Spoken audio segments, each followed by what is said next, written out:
Assalamualaikum warahmatullahi wabarakatuh.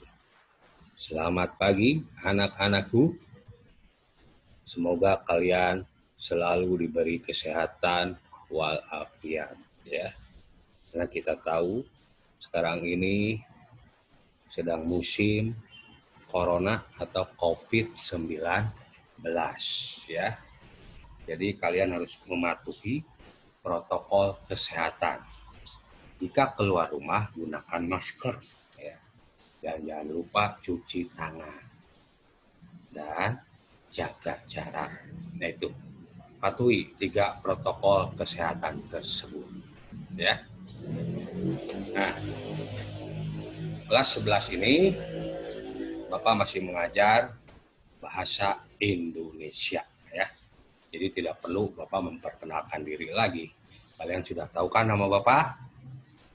Ya, alhamdulillah kalau masih ingat ya. Baik, sebelum mulai, alangkah baiknya kita selalu mengingat kepada Allah Subhanahu wa Ta'ala. Kita berdoa terlebih dahulu. Berdoa mulai.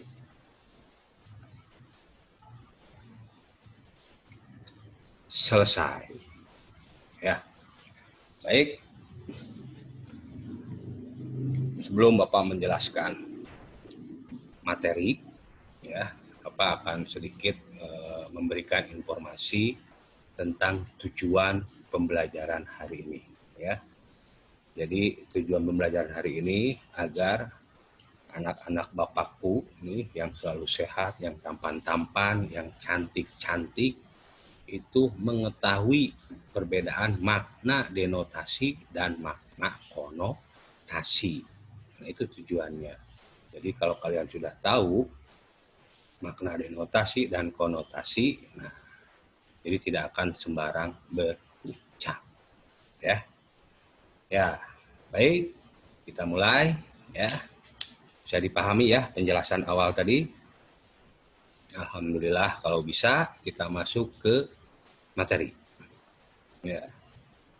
Nah, waktu kalian kelas 10 mungkin kita sering bertatap muka di dalam kelas ya.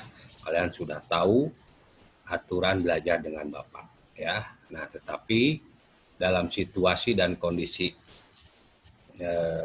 PSBB sekarang ya, COVID-19, kita belajarnya melalui online atau daring.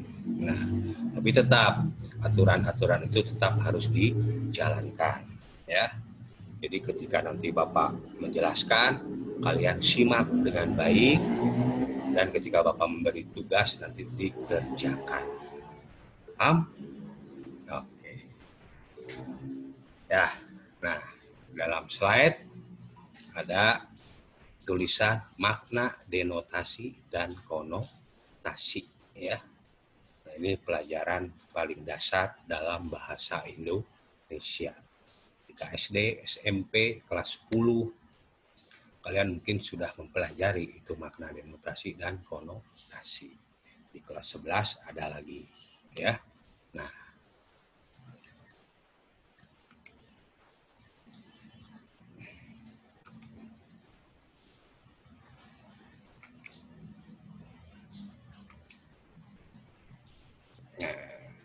ya, kita masuk yang pertama yaitu makna denotasi.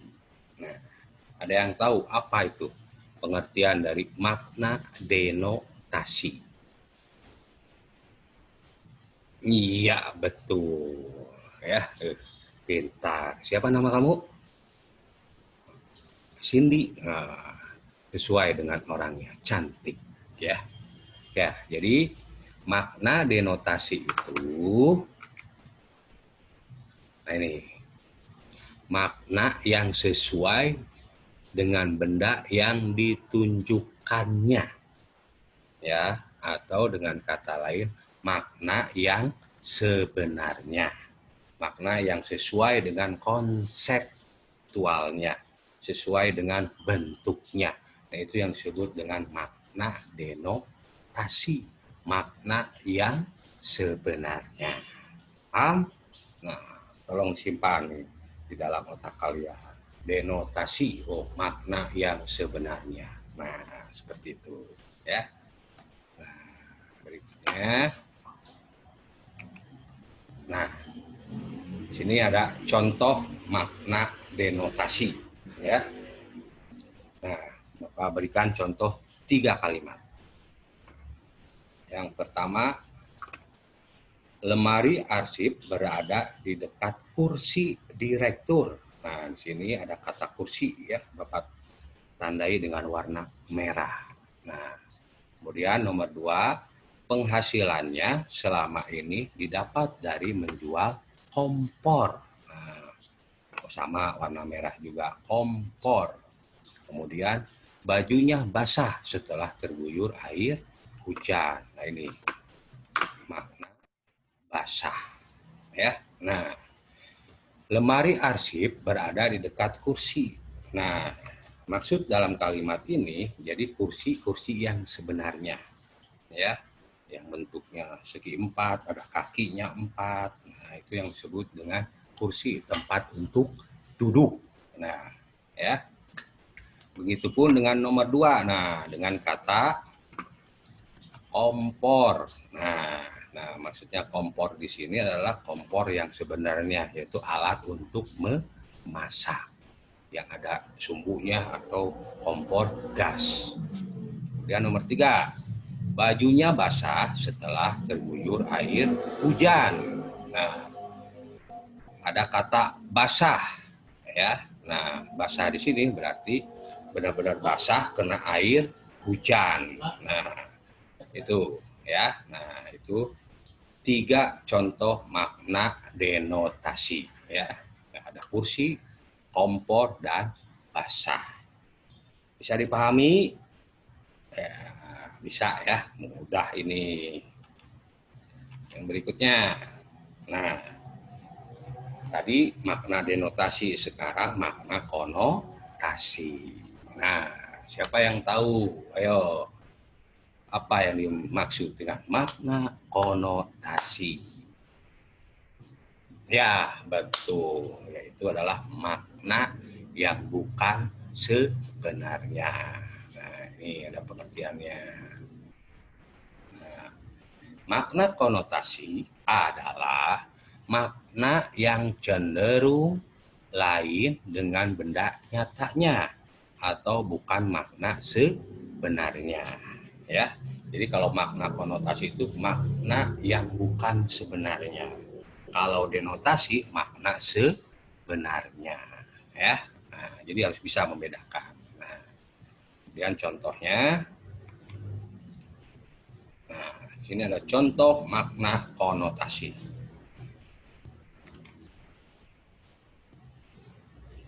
Nah, Bapak masih tetap menggunakan kata kursi ya. Pada pilkada tahun ini, beberapa calon berusaha memperebutkan kursi.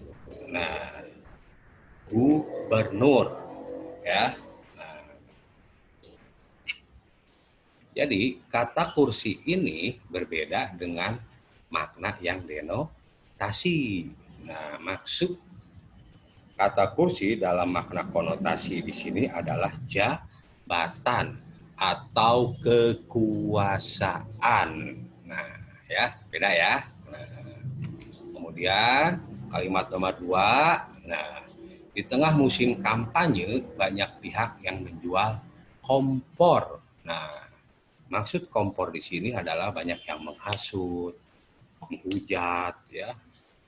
Nah, itu yang disebut dengan kompor dalam makna konotasi. Kemudian yang ketiga,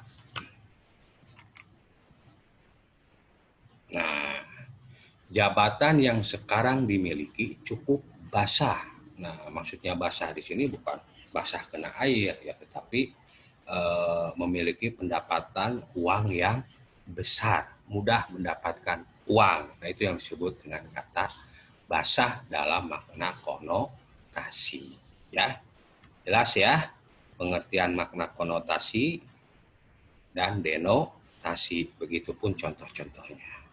Paham? Alhamdulillah ya. Kalau paham, nah di sini ada latihan. Nah, nanti kalian kerjakan latihannya ya. Nah, ada 5 soal. Kalian tugasnya hanya menentukan makna denotasi atau konotasi dalam pernyataan berikut. Misalkan nomor 1, honor anak buahnya dia makan juga. Nah, termasuk denotasi apa konotasi? Nah, kemudian dia adalah wanita cantik. Nama orang itu Jatuh. Ia memakai kacamata hitam.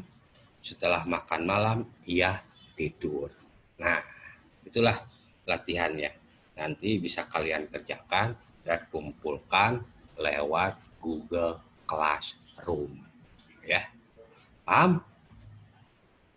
Baik, kalau paham, berarti untuk materi hari ini selesai. Ya, nanti kita ketemu lagi di pertemuan berikutnya. Ya, jadi sekali lagi, makna denotasi itu adalah makna yang sebenarnya. Konotasi makna yang bukan sebenarnya. Ya, oke. Baik. Assalamualaikum warahmatullahi wabarakatuh.